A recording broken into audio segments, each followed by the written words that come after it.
네. 저희가 오늘 함께 나눌 말씀은 사무엘상 20장 12절에서 15절의 말씀입니다. 우리 다 같이 함께 좀 길지만 읽어보도록 하겠습니다. 제가 간혹가다 오타가 있는데 오타 좀 잘 발견하시면서 유추해서 읽어주세요. 네, 함께 읽어볼까요?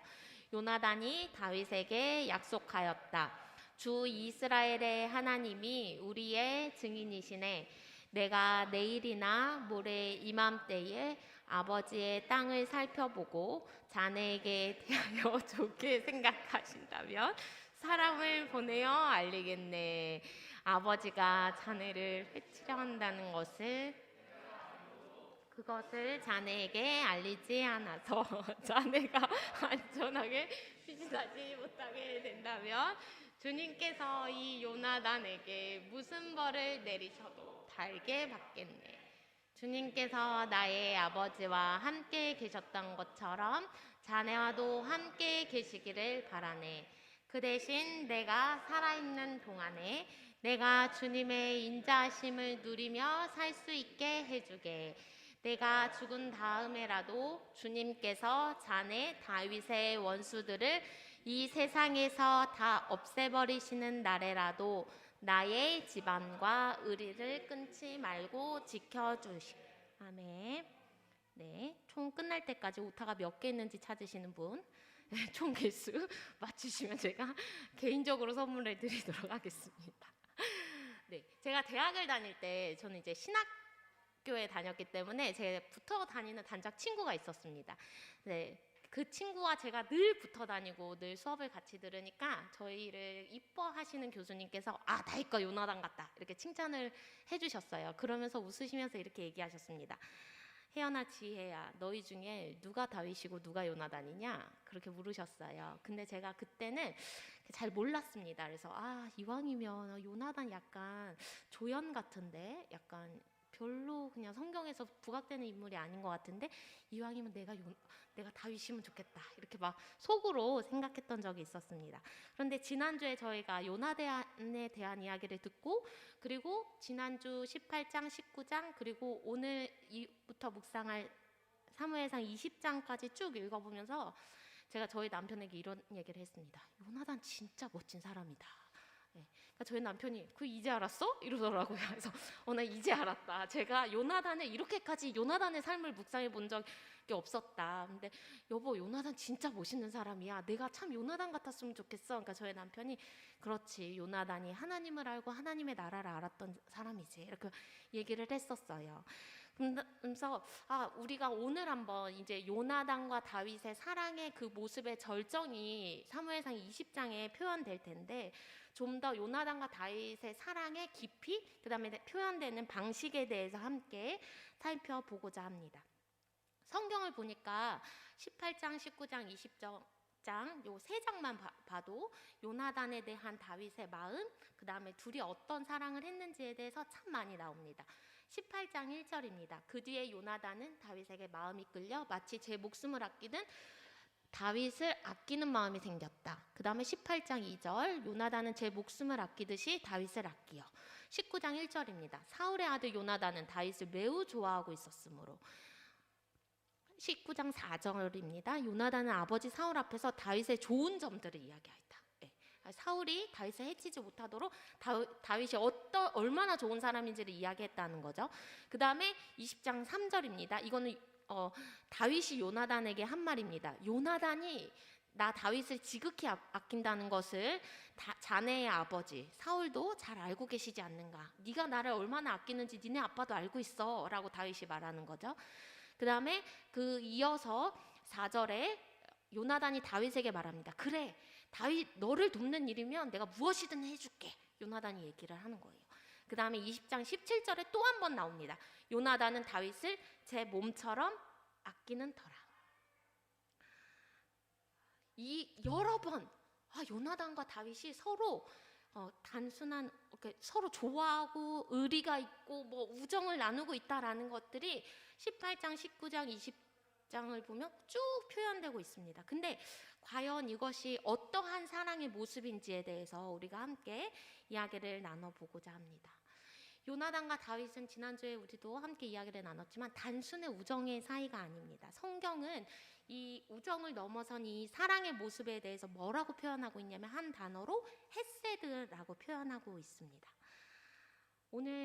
우리가 오늘부터 읽을 사무엘상 20장 8절에 이렇게 기록되어져 있습니다. 다윗이 요나단에게 자네는 이미 주님 앞에서 나와 가까운 친구로 지내기로 굳게 약속하였으니 나에게 친구의 의리를 꼭 지켜주게 라고 다윗이 요나단에게 말합니다. 너 나랑 친구하기로 했으니까 이제 그 친구의 의리를 꼭 지켜줘 라고 말하는 건데요. 이건 세 번역의 버전으로 이렇게 기록되어져 있는데, 그러니까 히브리어로 이제 기록된 성경을 좀 직역을 해보니까 이렇게 할 수 있겠더라고요. 너는 요나단, 너는 너의 종 다윗이신 나에게 인자를 행하여 다오. 왜냐하면 요나단은 다윗인 나를 너와 함께 여호와의 언약 안으로 들어왔기 때문이다. 요나단, 네가 나를 여호와의 언약 안으로 데리고 들어왔기 때문에 너가 나에게 인자를 행하여 달라. 근데 앞에서 나오는 여기 의리라는 단어와 뒤에서 나오는 인자라는 단어가 바로 히브리어로 헤세드라고 표현되어져 있습니다. 그래서 우리가 요 사무엘상 20장 8절을 직역한 이 의미를 보면 헤세드라는 그 사랑의 모습은 하나님과의 언약과 좀 연결되어져 있구나라는 것들을 우리가 유추해 볼 수 있습니다. 하나님과의 언약적 관계 안에서 표현되는 헤세드라는 사랑의 모습이 있구나라는 것들을 알 수 있죠. 지난주에 우리가 말씀을 통해서 다윗과 요나단이 하나의 이렇게 언약을 맺었다라는 것을 알 수 있습니다. 요나단의 주재하에 하나의 이렇게 언약을 맺었습니다. 지난주 말씀을 좀 되새겨 보시겠어요?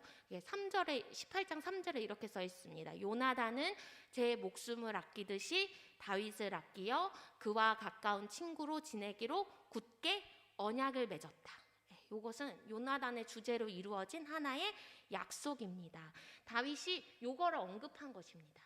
20장 8절에 너 나랑 이렇게 언약을 맺었잖아. 기억하니? 그러니까 나에게 헤세드를 베풀어 다오 라고 말하고 있는 거죠.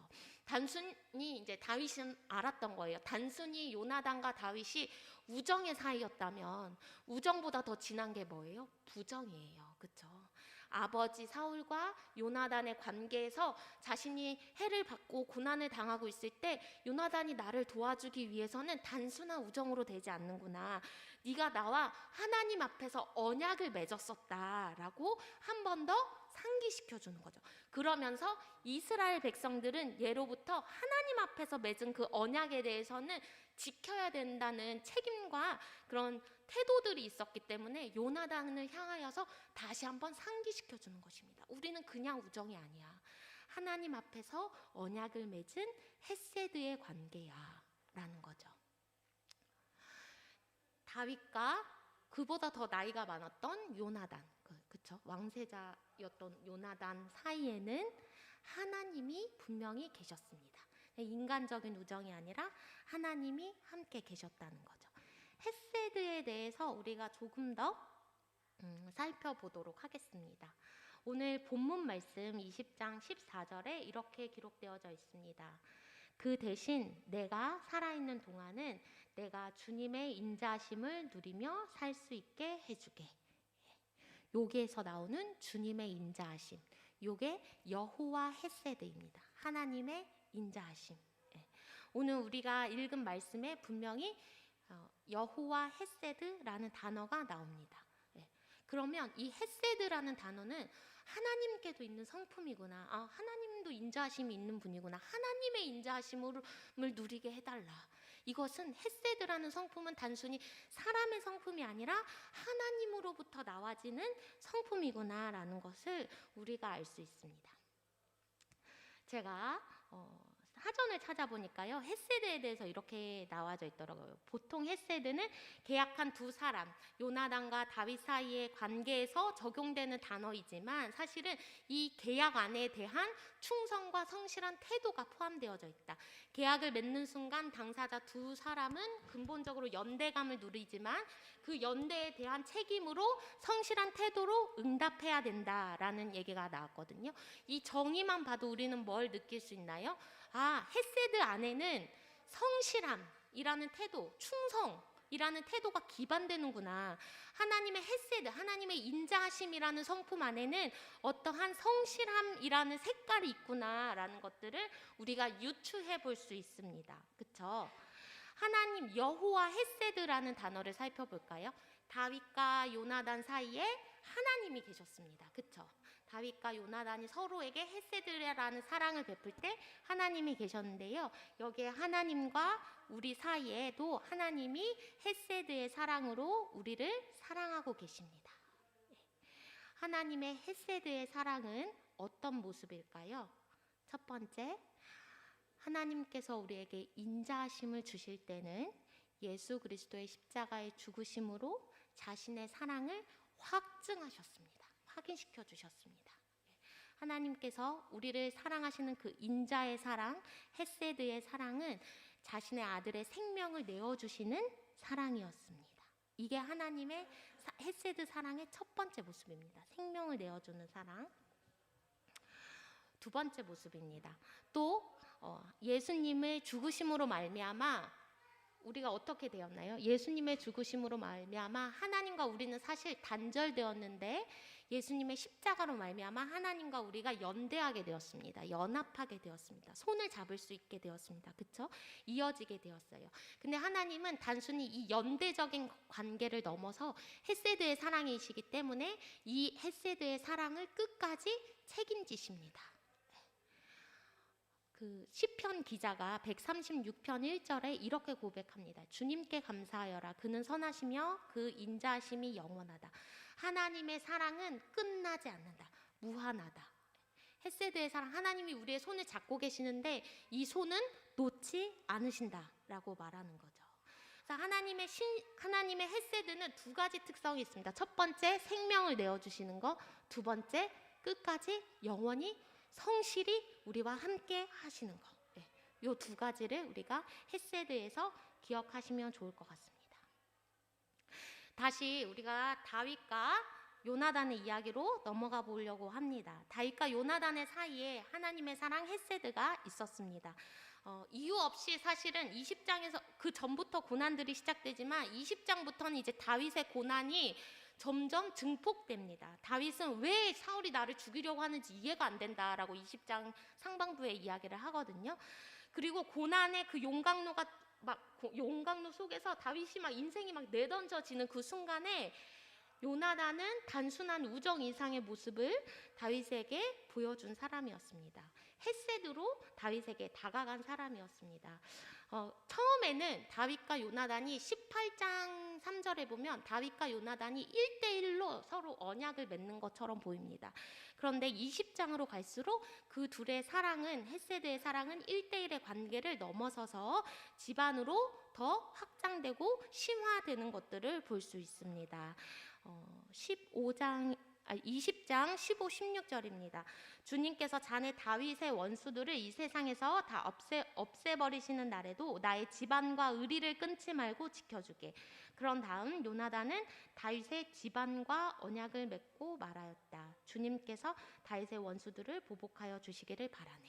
원래는 1대1의 관계에서 20장으로 갈수록 그 헷세드의 사랑이 점점 더 깊어지고 심화되고 확장되는 거죠.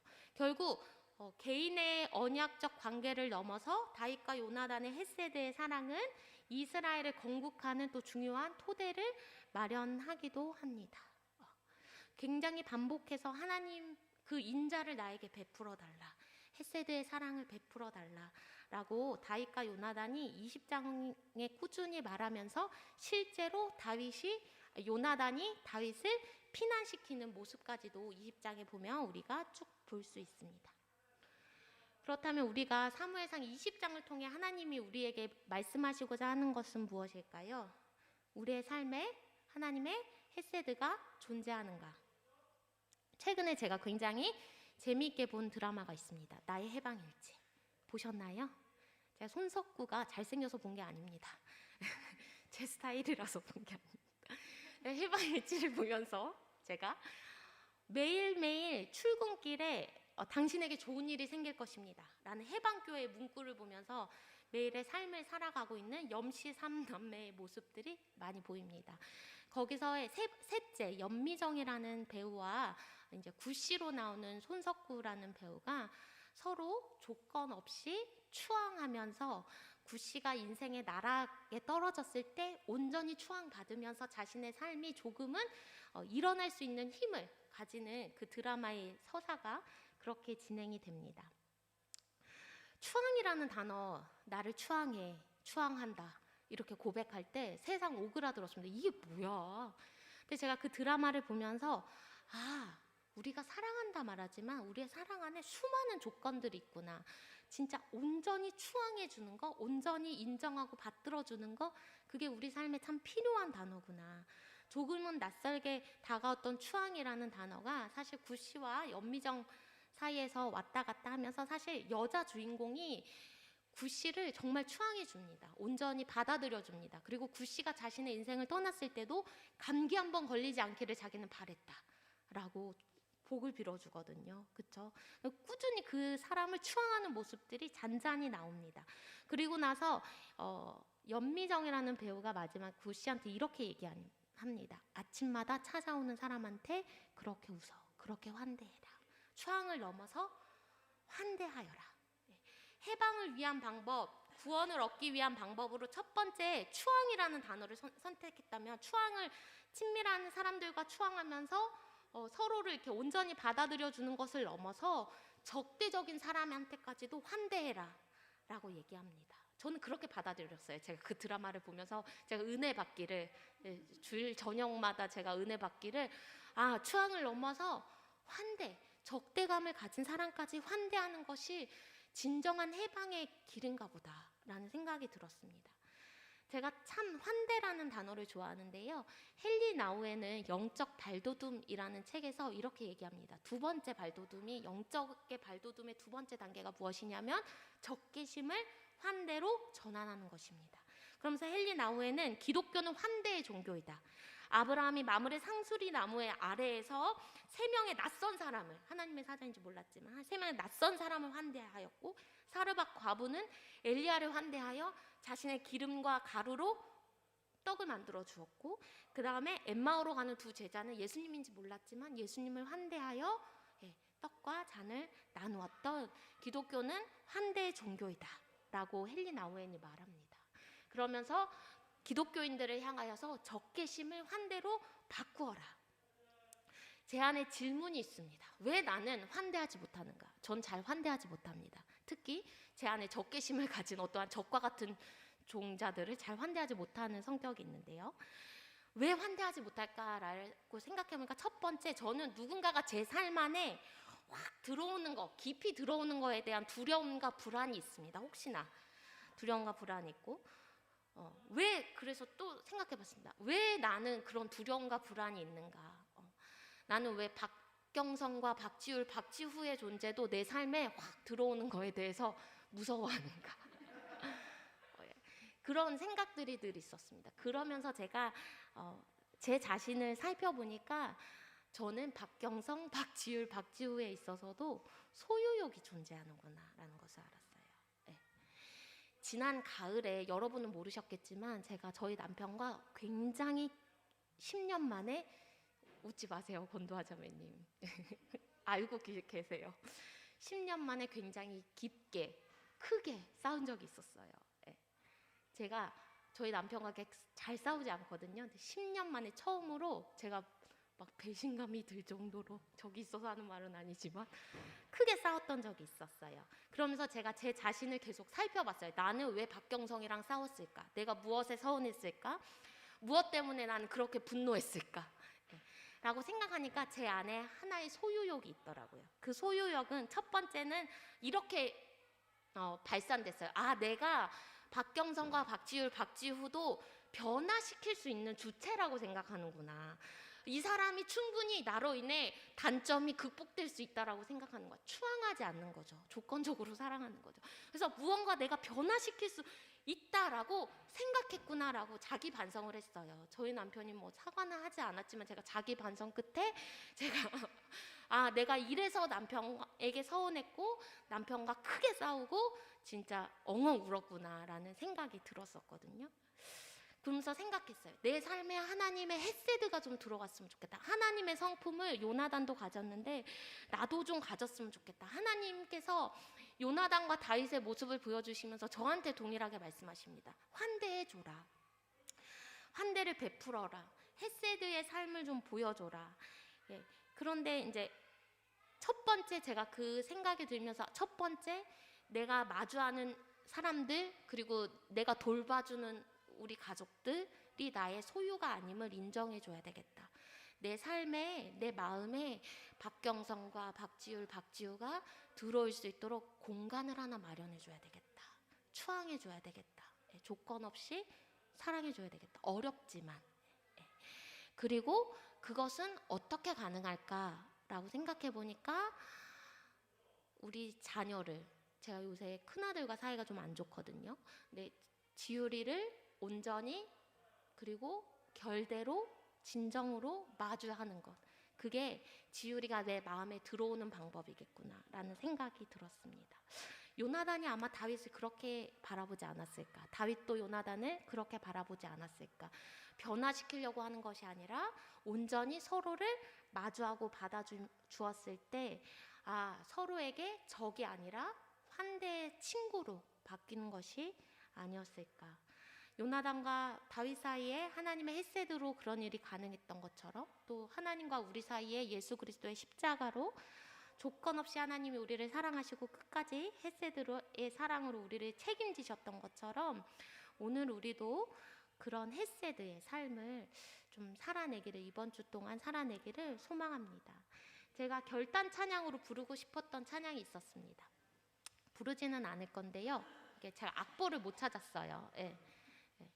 근데 이 찬양을 제가 일주일 내내 묵상하면서 이렇게 여러분에게 환대하고 여러분을 마지막으로 축복하고 싶습니다. 사랑하는 우리 그저교회 여러분, 여러분의 영혼이 잘됨 같이 여러분이 매 순간 모든 순간에 강건하시기를 여호와 헤세드로 간구합니다. 이것은 하나님의 인자하심이 끝이 없고 하나님의 자비하심이 무궁하기 때문입니다. 우리 삶의 주인 되신 주 하나님의 평강이 저와 여러분의 삶에 일주일 동안 가득 넘쳐나기를 소망합니다. 우리 하나님 나에게 헤세드의 성품을 주십시오. 하나님의 성품을 닮아가기를 원합니다. 찬양하도록 할게요.